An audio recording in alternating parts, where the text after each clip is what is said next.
Hai juga Ibu. Melur, kenapa ya proses pembusukan sampah dengan pembakaran sampah berbeda? Itu proses kimia bukan, Bu? Kok bisa ya, Bu? Ada yang cepat, ada yang lambat. Nah, cepat atau lambat inilah yang dimaksud dengan laju reaksi yang akan kita pelajari kali ini. Untuk lebih jelas, maka simak penjelasan berikut ini. Assalamualaikum warahmatullahi wabarakatuh. Baiklah, kita hari ini akan pelajari mengenai laju reaksi.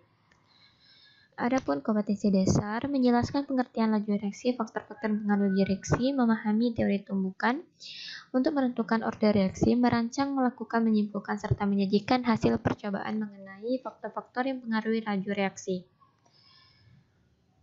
Nah, banyak sekali fenomena di sekitar kita mengenai suatu reaksi kimia. Suatu reaksi kimia ini ada yang berjalan secara cepat, ada juga yang berjalan secara lambat. Cepat atau lambatnya suatu reaksi kimia ini yang disebut dengan laju reaksi. Contohnya saja pada petasan kembang api. Nah, contoh ini adalah merupakan laju reaksi yang cepat, sedangkan pada pembusukan buah, contoh reaksi yang lambat. Nah, untuk lebih jelas, maka simak penjelasan selanjutnya. Yang pertama yaitu pengertian laju reaksi. Kalian harus paham apa sih laju reaksi? Laju reaksi merupakan berkurangnya konsentrasi reaksi atau reaktan tiap satuan waktu. Ada yang berkurang, maka ada juga yang bertambah. Bertambahnya konsentrasi hasil produk tiap satuan waktu. Rumusnya V sama dengan perubahan konsentrasi X per perubahan waktu. Suatu reaksi A plus B menghasilkan C plus D. A plus B ini adalah reaktan, C plus D adalah produk.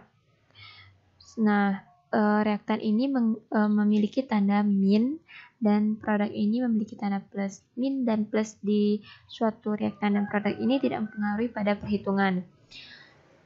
Maka laju reaksi A sama dengan min delta konsentrasi A per delta T, sedangkan Vc sama dengan plus delta konsentrasi C per delta T. Selanjutnya persamaan laju reaksi. Jika reaksinya 2A plus B dan hasil V sama dengan K konsentrasi A pangkat X dikali konsentrasi B pangkat Y.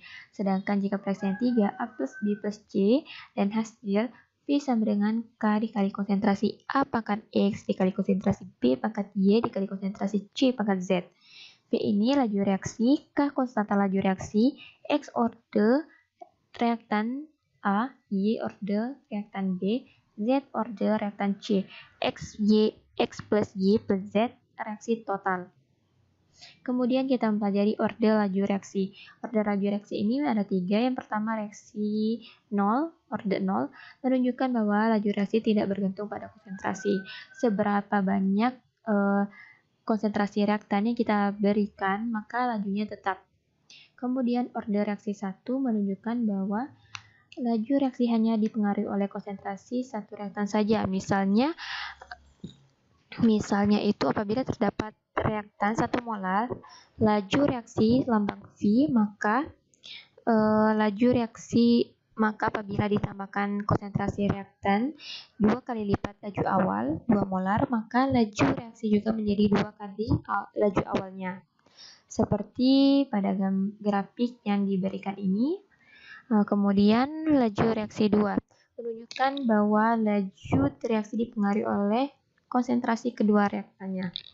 Misalnya saja untuk reaktan 1 molar di mana laju awalnya kita lambangkan dengan V, apabila konsentrasi reaktan 2 kali lipat 2 molar, maka laju reaksinya menjadi 2 pangkat 2 dikali laju awalnya, yaitu 4 kali lipat dari laju awal. Secara grafik, reaksi order 2 dapat digambarkan sebagai berikut ini. Sebagai ini ya, di bawah ini. Kemudian kita mempelajari teori tumbukan. Teori tumbukan ini bisa terjadi kalau ada 2 molekul atau lebih dan permukaan saling bersentuhan di satu titik. Satu titik ini merupakan anggapan bentuk molekul bulat seperti bola. Nah, kamu harus tahu tidak semua tumbukan akan menghasilkan suatu reaksi. Tumbukan yang menghasilkan suatu reaksi yaitu tumbukan yang efektif, di mana tumbukan ini partikelnya memiliki energi yang cukup dan terjadi pada waktu yang tepat. Kemudian kita mempelajari faktor-faktor laju reaksi. Yang pertama yaitu konsentrasi. Jika konsentrasi reaksi makin besar, maka reaksi akan mengandung jumlah partikel banyak sehingga kemungkinan terjadinya tumbukan efektif dan semakin kemungkinan terjadi reaksi yang lebih besar. Nah, bisa dilihat pada gambar ibu ini, konsentrasinya tinggi dan menghasilkan banyak partikel dan terjadinya tumbukan yang efektif, sedangkan yang di sebelahnya tidak efektif tumbukannya. Kemudian luas permukaan. Luas permukaan ini jika jumlah partikelnya kecil, maka partikelnya ini mengalami tumbukan dan menghasilkan reaksi yang cepat. Sedangkan jika partikelnya besar, maka tumbukannya tidak terjadi terlalu banyak dan laju reaksinya lambat. Misalnya saja pada garam halus dan garam kasar, kita buat suatu larutan dengan garam halus akan terjadi reaksi yang cepat kan daripada garam kasar. Nah, kemudian tekanan ini apabila diperbesar, maka partikel ini akan mengalami tumbukan sehingga menghasilkan suatu reaksi. Bisa dilihat pada gambar ini. Kemudian yaitu katalis. Katalis ini mempercepat laju reaksi tapi tidak ikut serta dalam hasil reaksi. Misalnya Mr. Jelsi ini mempertemukan antara perempuan dan laki-laki ini dan menghasilkan suatu pernikahan. Tetapi Mr. Jelsi ini tidak terlibat dalam hasil pernikahan ini. Nah, kemudian suhu.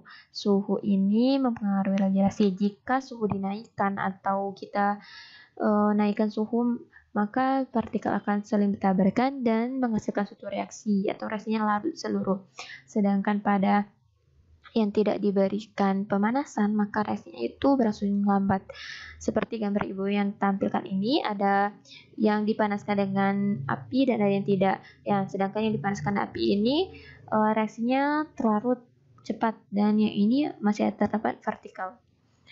Mungkin itu saja. Untuk lebih jelas apa saja faktor-faktor laju reaksi, mari kita lakukan percobaan setelah ini. Baiklah, kita akan melakukan suatu percobaan menggunakan aplikasi Crocodile. Di sini kita melakukan percobaan pengaruh konsentrasi terhadap laju reaksi. Nah, di sini ada 3 tabung reaksi yang mengandung kalsium karbonat dengan konsentrasi yang berbeda-beda. Ada yang 1 molar, ada yang 1,5 molar, dan ada yang 2 molar. Kemudian, menurut kalian, manakah tabung reaksi yang mengalami laju lebih cepat? 1 molar, atau 1,5 molar, atau 2 molar? Untuk menjawab itu, maka kita lakukan percobaan. Yang pertama, kalian menyeretkan balon warna hijau ke salah satu tabung menurut kalian lebih cepat bereaksi. Jika kalian memilih 2 molar, maka letakkan pada selang tabung 2 molar. Lalu, seret balon warna merah ke salah satu tabung yang menurut kalian paling lambat. Jika kalian menganggap 1 molar paling lambat, maka letakkan pada selang reaksi 1 molar. Kemudian yang terakhir, balon warna biru pada tabung yang sedang.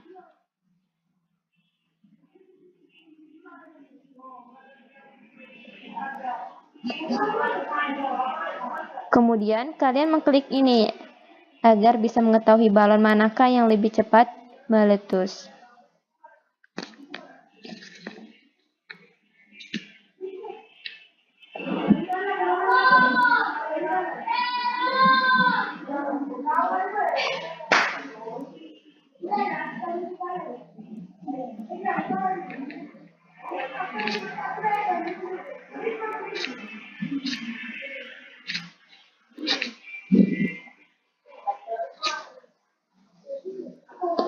Nah, yang lebih cepat meletus yaitu pada konsentrasi 2 molar. Lalu yang kedua 1,5 molar. Dan yang terakhir pada balon warna merah dengan konsentrasi 1 molar. Nah, berarti dari percobaan ini kalian bisa dapat menyimpulkan bahwa konsentrasi ini mempengaruhi laju reaksi, di mana semakin tinggi konsentrasi, maka semakin cepat laju reaksi. Kemudian pada pengaruh temperatur terhadap laju reaksi. Nah, di sini kalian bisa lihat ada 2 tabung reaksi yang mengandung bubuk kalsium karbonat dan asam klorida yang identik, tetapi memiliki suhu yang berbeda. Ada yang 85 derajat Celcius dan ada 0 derajat Celcius.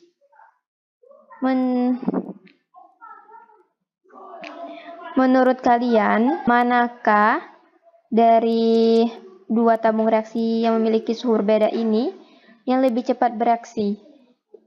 Pada tabung dengan suhu 0 derajat Celcius atau pada tabung dengan suhu 85 derajat Celcius. Untuk mengetahuinya, maka kita lakukan percobaan. Yang pertama, kalian seret balon warna hijau ke tabung yang menurut kalian lebih cepat bereaksi. Jika pada tabung 0, maka kita letakkan pada selang tabung 0 derajat Celcius, kemudian seret balon warna merah ke tabung yang memiliki suhu 85 derajat Celcius. Lalu, kalian mengklik untuk mengetahui manakah balon yang lebih cepat meletus.